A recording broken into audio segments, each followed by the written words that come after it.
বন্ধ হলো চা পাতা তোলা। বাড়তি সময় চেয়ে টি বোর্ডে আবেদন চা চাষিদের। আজ থেকে উত্তরবঙ্গে দুটি পাতা একটি কুড়ি চা পাতা তোলার মরশুম শেষ। মাথায় হাত চা শ্রমিকদের। এবছর আবহাওয়া অনুকূল না থাকায় চা পাতার উৎপাদন প্রত্যাশিত পরিমাণে হয়নি। এতে উৎপাদন কমে গেছে বহু পরিমাণে। বলাই যায় চা শিল্পের জন্য একটি বড় ধাক্কা এবং ক্ষুদ্র চা বাগানের চা শ্রমিকদের অর্থ উপার্জনে বড় ক্ষতি। নভেম্বর মাসের শেষ দিন অর্থাৎ আজই উত্তরবঙ্গে চা পাতা তোলার মরশুমের শেষ দিন। এবছরে চা উৎপাদন নিয়ে হতাশা কাটাতে পারছেন না ক্ষুদ্র চা চাষি থেকে বড় চা বাগানের অস্থায়ী শ্রমিকরা। আবহাওয়ার অস্বাভাবিক পরিবর্তনের কারণে সঠিক সময়ে বৃষ্টি না হওয়ায় ফার্স্ট ফ্ল্যাশ চা পাতা তেমন ভাবে পাওয়া যায়নি। ফলস্বরূপ চা উৎপাদন এই বছর গত বছরের তুলনায় প্রায় 38 মিলিয়ন কিলোগ্রাম কম হবে। এদিকে টি বোর্ডের নির্দেশে আজ 30শে নভেম্বর চা পাতা তোলার শেষ দিন ঘোষণা করা হয়েছে। বিশেষ করে ডুয়ার্স ও আসাম অঞ্চলের চাষিরা যারা দুটি পাতা ও একটি কুড়ি সংগ্রহ করেন, তাদের মধ্যে যারা অস্থায়ী বা বিঘে শ্রমিক মূলত তাদের ক্ষতি বলেই মনে করছে সংশ্লিষ্ট মহল।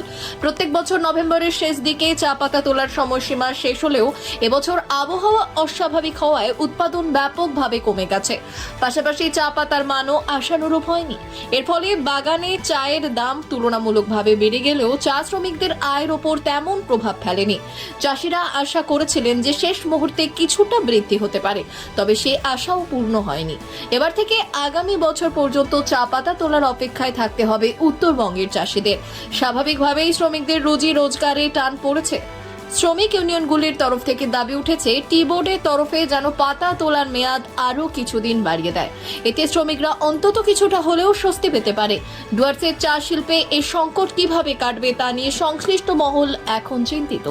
তবে শ্রমিকরা দ্রুত সমাধানের আশায় দিন গুনছেন। এটার মধ্যে দুটো অ্যাসপেক্ট আছে। একটা হচ্ছে টি বোর্ড চাইছে যে ডিসেম্বরের প্রোডাকশনটা কম হোক, ডিসেম্বরের প্রোডাকশনটা না হোক। তো ডিসেম্বরের প্রোডাকশনটা সে 3 to 4% মতো প্রোডাকশন হয়।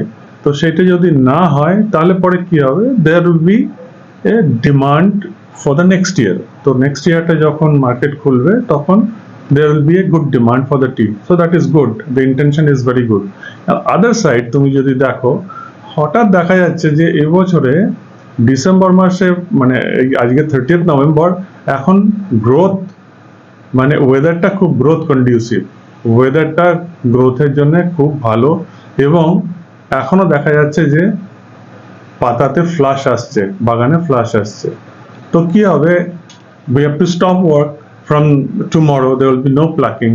তো যদি প্লাকিং না হয় তাহলে পরে ওয়ার্কারদেরকে মানে one section of the workers, especially temporary workers, তাদের তো কাজ বন্ধ হয়ে যাবে। But at the same time, maybe after 10-15 days I have to skip that area. তো এই ব্যাপারটা একটুখানি কন্ট্রাডিক্টরি হয়ে গেল আর কি, যে আমার পাতা আছে কিন্তু আমি পাতা কেটে ফেলে দিচ্ছি, কিন্তু ওদিকে ওয়ার্কারদের কাজ বন্ধ। ওয়েদারের জন্য কি ফার্স্ট ক্লাস সেকেন্ড ক্লাস কোনো প্রবলেম হয়েছিল? এবছরে সিভিয়ার ড্রাউট ছিল, তো initially there was a big setback. হ্যাঁ, সাহেব তো বলছে আজকে 30 তারিখ, আজকে শেষ ছিল। হ্যাঁ কি আজকে কেমন পাতা তুলছে? আমি তুলছি আর কি, পাতা তো রয়েছে কিন্তু তবুও পাতা কাটে দিচ্ছে এখন সাহেবের অর্ডার। কেন কেন পাতা কাটতেছে কেন? এখন ওদের এখন ফ্রেশ পাতা লাগবে, আমাদের পোষায় না ওদের। কি বলবো আর, আমাদের তো আজকে 30 তারিখ, আজকের থেকে আমাদের বিঘাওয়ালাকে বসায় দিতে হচ্ছে, আমাদেরকেও বসে যেতে হচ্ছে।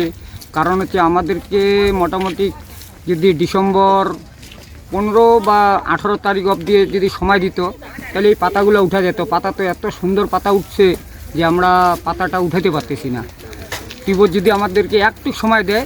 উত্তরবঙ্গ তথা আসাম রাজ্যের সাথে উত্তর পূর্বাঞ্চলের রাজ্যগুলোতেও কাঁচা পাতা তোলার শেষ দিন ধার্য করা হয়েছে। এটা টি বোর্ড গত জুলাই মাসের 15 তারিখে বিজ্ঞপ্তি জারি করে এটা জানিয়েছে আমাদের। কিন্তু সবচেয়ে দুর্ভাগ্যের বিষয় হলো যে আসামকে এবং পশ্চিমবঙ্গকে কোনোদিনও একই ডেটে কিন্তু কাঁচা পাতার তোলার লাস্ট ডেট কোনোদিনও ধার্য করা হয়নি, সবচেয়ে দুর্ভাগ্যের বিষয়। ব্যুরো রিপোর্ট, উত্তরের প্রহরী।